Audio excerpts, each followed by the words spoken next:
penahanan Nikita Mirzani dan Mail diperpanjang 30 hari ke depan sampai 1 Juni ya. Kasusnya kan pertama pemerasan, yang kedua TPPU, yang ketiga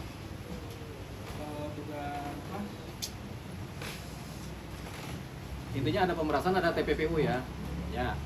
Jadi sebenarnya dalam hukum itu, hukum acara pidana ya, itu ada pengecualian terhadap kasus TPPU. Jadi kalau kasus-kasus pada umumnya masa penahanan di pihak kepolisian itu 60 hari, 20 hari plus 40 hari perpanjangan.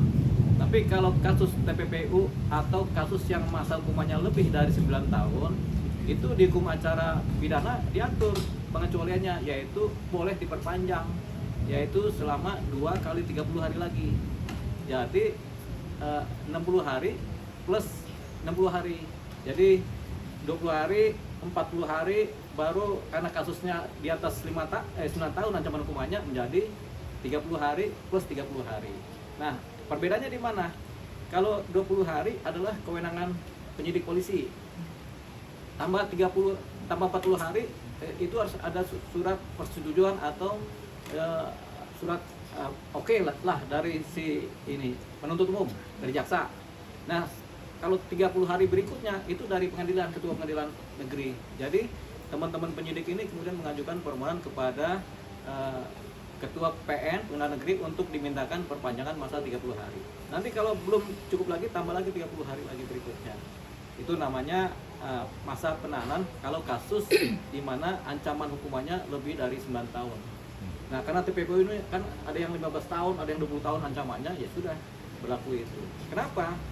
Karena pada umumnya kasus TPPU itu agak rumit pembuktiannya. Harus ada aliran uang yang kemudian bisa dibuktikan transferannya atau tanda tangan kwitansinya. Terus siapa yang menerimanya itu juga harus dibuktikan. Itu turut serta melakukan TPPU kan. Jadi itu dia. Jadi wajar seorang Nikita Mirzani dan Mail karena perkaranya adalah dugaan tindak pidana pemerasan dan TPPU. Jadi ada perpanjangan masa penahanan. Biasanya berapa lama sih Bang maksimal penahanannya Bang? Kalau di penyidikan kepolisian itu khusus TPPU itu 60 hari plus 60 hari. Jadi 20 plus 40 kan 60.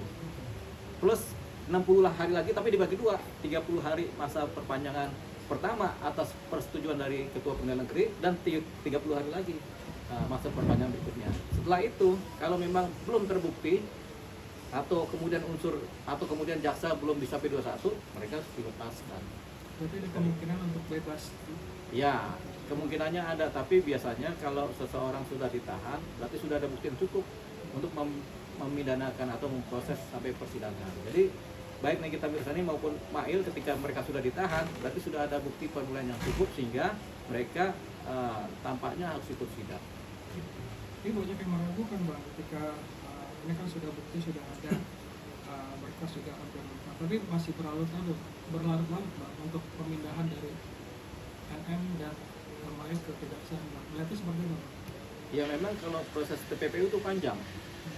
Bahkan sudah keluar masa penamanan selesai pun 120 hari itu masih diproses lagi. Kenapa? Karena terkait dengan aliran uang, aliran harta yang berpindah tangan itu kan agak panjang, makanya dibutuhkan waktu yang lebih luas. Yang jelas ini tidak melanggar hukum acara pidana karena diatur dalam hukum acara pidana mengenai yang begini-begini. Kan mengenai masa penahanan, mengenai status penahanan itu kan diatur dari pasal 20 sampai pasal 30-an KUHP itu ada. Nah, salah satu pasal menyatakan ini bisa diperpanjang masa penahanan dan ini tidak kemudian melanggar hukum, gitu, sesuai dengan prosedur hukum. Tapi kan pertanyaannya Pak, kemarin kan dokumen awal beredar itu kan LP-nya itu pemerasan. Oh ini di situ. Iya kan ada jungtonya, pemerasan, jungto, TPPU. Jadi ada 2 atau 3 pasal yang dikenakan, yaitu salah satunya pemerasan, berikutnya adalah TPPU. Nah, kalau pemerasan saja ini kemungkinan 60 hari lepas. Tapi karena ada TPPU, di mana TPPU ada pengecualian. Pasal 29 KUHP itu mengatur tentang ini.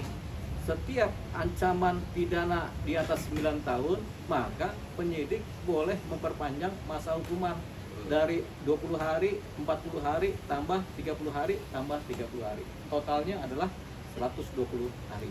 Jadi ini baru 30 hari pertama nih. Sebenarnya dalam posisi perpanjangan masa penahanan dari kasus TPPU. Banyak kasus TPPU yang seperti ini, berjalan seperti ini.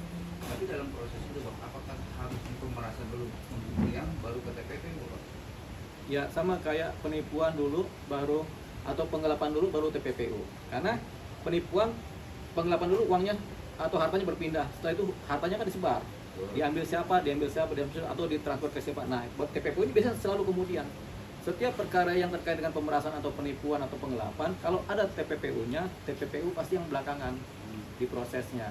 Karena ini Anda sudah menipu, uangnya mana? Oh, saya transfer ke si ini, begitu. Dikasihlah pasal TPPU untuk menyidik persoalan pencucian uangnya. Sama kayak kasus pemerasan, Anda sudah memeras, uangnya kemana? Oh, uangnya ke sini, saya transfer.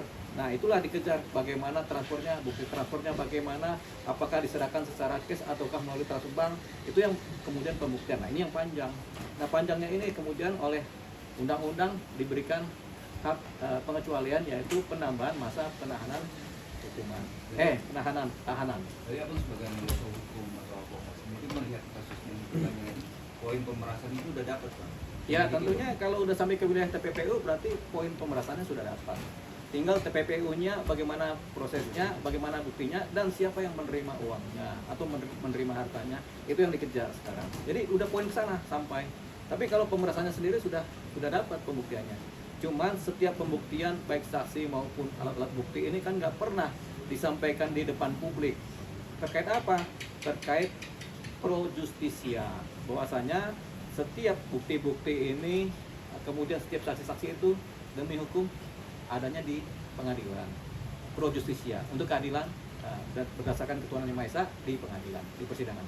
Tapi aku menyayangkan nggak sih Bang dengan proses penyidik kemudian untuk kata rilis kan buat saat ini belum ada rilis nih, ya kan?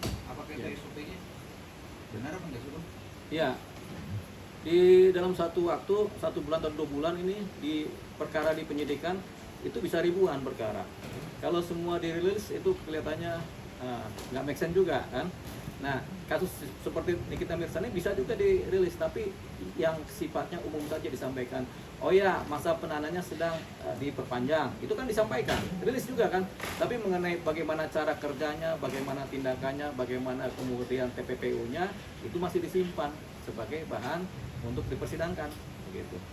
Jadi udah clear sebenarnya pihak penyidik Polda Metro Jaya menyampaikan, tinggal kan masyarakat belum paham. Kok diperpanjang lagi? Atau ada pengacara yang belum paham, kenapa diperpanjang? Harusnya kan lepas. Nah, kenapa diperpanjang? Karena ada pengecualian, yaitu mengenai tindak pidana TPPU, di mana ancaman hukumannya di atas 9 tahun. Di mana kalau ngikutin KUHP, ketika ancaman hukuman di atas 9 tahun, maka berpotensi bisa diperpanjang dan tidak melanggar hukum berdasarkan Kitab Undang-Undang Hukum Acara Pidana. Pasal 29 itu ada itu. Bang, ini juga kan dari pihaknya rilis, media juga melaporkan kalau nggak salah nih Bang, soal audio atau percakapan soal masalah pemerasan itu bisa dilaporkan balik ya, cuma nggak ada itu. Ya bisa, kalau itu mencemarkan seorang Nikita Mirzani. Jadi begini, setiap bukti-bukti yang bocor yang kemudian patut diduga mencemarkan seseorang, nama baiknya itu kemudian bisa dilaporkan orang yang merasa tercemar nama baiknya. Persoalannya kalau nama baiknya ada, dalam posisi tidak ada tindak pidana yang dilakukan. Tapi kalau Nikita Mirzani kan patut diduga melakukan tindak pidana, memeras dan kemudian TPPU, kan berarti kan nama baiknya hilang karena persoalan ini. Jadi karena adanya dugaan kejahatan sehingga patut diduga nama baiknya Nikita Mirzani pun ikut terbawa, hilang gitu. Nah, yang disebut pencemaran nama baik adalah kalau seseorang itu ada nama baiknya.